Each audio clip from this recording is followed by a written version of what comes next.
Just real quick intro here, guys. This is concerning the summerwells case and the emergency 911 system failure that county has been having for years now. There's two major things that you're going to listen to. One is a report that I read that was put out in July of 2022, where they're discussing not having enough people staffed at the dispatcher's office and what happens when they get too busy and they can't answer a 911 call. And the second audio that you'll be listening to is it was played on the news, the WJHL news, and it's a segment from the county commissioners meeting in Hawkins County concerning the system failure, the mechanical part of the emergency 911 system failure, and how they're trying to get it fixed or trying to pay for it, whatever. But listen to this. Tell me what you think in the end, and tell me if you think that any of these may have played a major part in them not being able to find out what happened to Summer,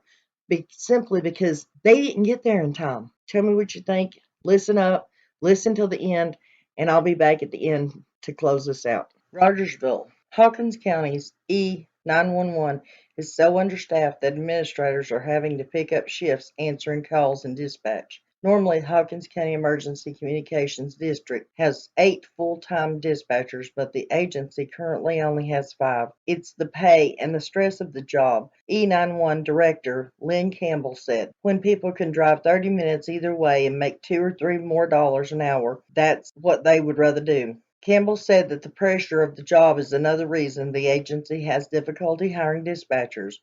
A lot of people think that dispatchers are basically just sitting with a home telephone waiting for it to ring, but in reality, they're sitting there with 5 computer screens in front of them. Campbell said, the first call they answer could be trouble breathing. They can hang up with that, and on the next call, they could have somebody in cardiac arrest or an individual wanting to commit suicide. And there's no break time. It's just one call right after the other. So, I mean, it's a very stressful job. Campbell said he has to put the business side of the agency on hold when he works shifts in dispatch.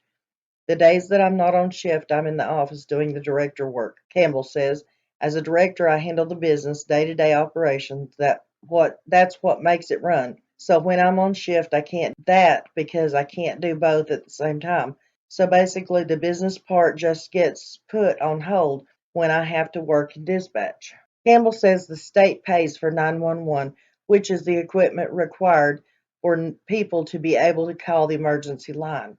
State funding was never intended to fund dispatching, Campbell said, so the $182,000 that the county gives us every year is to fund dispatch. It's basically supposed to fund the operational cost of the employees. So a 911 district can get by with one person, and that's the director, if they only do 911. Just to make sure that the equipment works. In some places, like Kingsport, dispatch is provided by the responding agency, but in Hawkins County, the system is consolidated and does direct dispatching. Hawkins County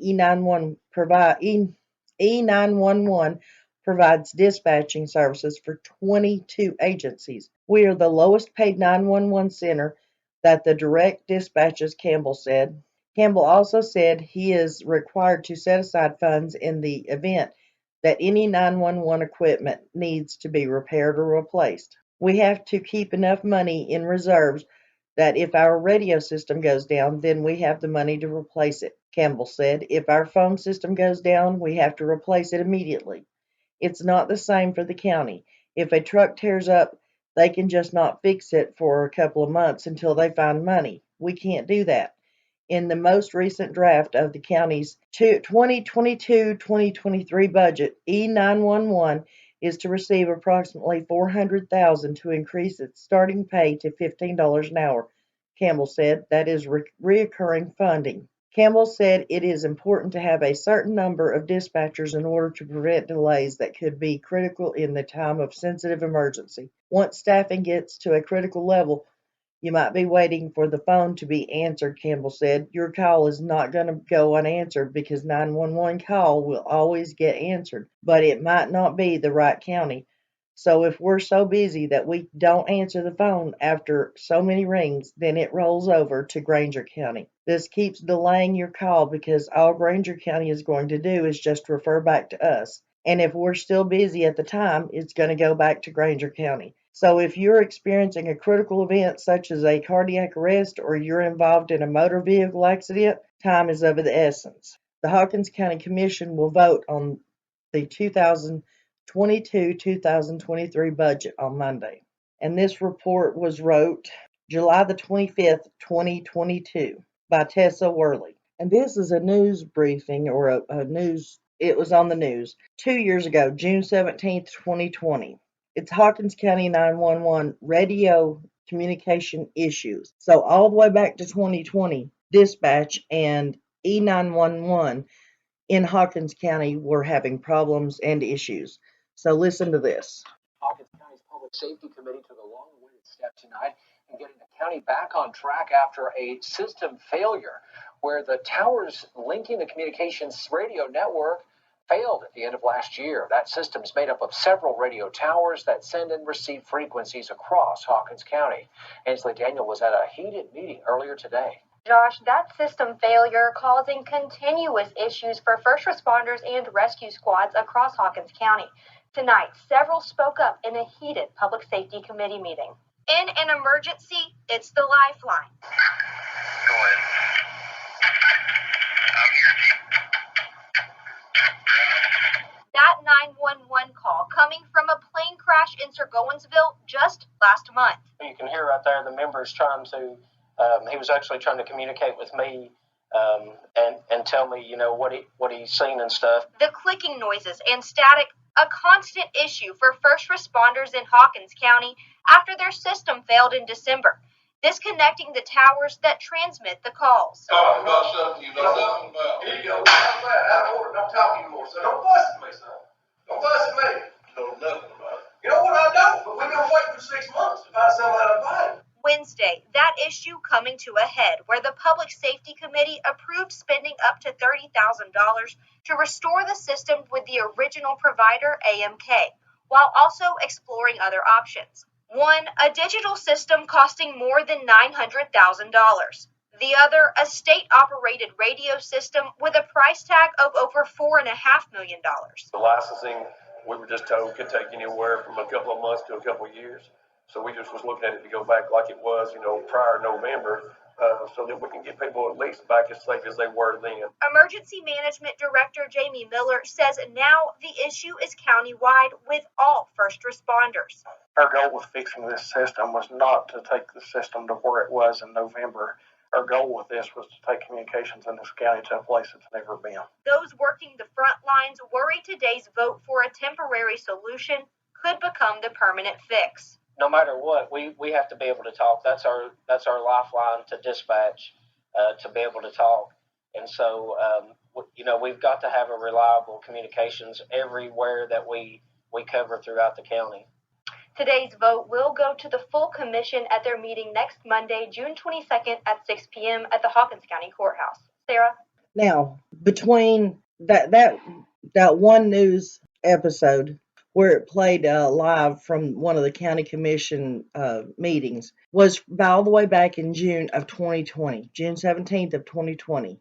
The report that I read was in July of 2022. So whether it be the radios aren't making communications, they're not, there's a system failure, or there's not enough dispatchers because they can't keep enough people on staff in Hawkins County in any capacity, evidently. I'm just wondering, is there a possibility, had the 911 systems, dispatchers, the technical part of it, mechanical, if it had all been working the correct way it should be, if people had been there staffed, the correct amount of people staffed in the 911 system, and the system was working correctly, would that have been a different outcome for what happened with Summerwells? I know everybody has their own theories, their own thoughts about what may or may not have happened to her. but neither here nor there, whether she was abducted or walked away or stolen or an accident happened or whatever. If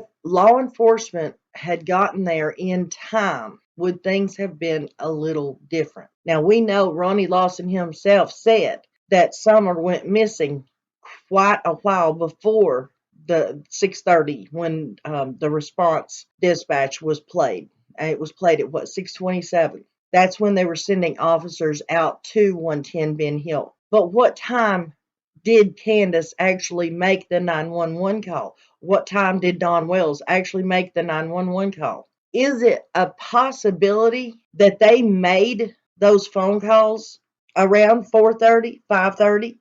If you'll remember, Don says that he could have swore it was 5:30. Ronnie Lawson himself says that the child had been missing, or that Summer had been missing a while before 6:30, before they were dispatched out there. Tell me, if there was enough people working in the emergency 911 dispatch office, and if the system had not been having major failures for at least a couple of years, or at least a year that we know of for a fact, would that have made a difference in Summer's case? Tell me what you think. I will leave links for the video that I played the audio for. I'll leave it in the description. Y'all can go watch it yourself. Go look up the failure of Hawkins County 911 system. Listen to it. Check it out for yourself. Tell me what you think. And just like in that report that I read, it says that it will send you to another county if they're too busy to answer the call, and then you just get bounced back and forth.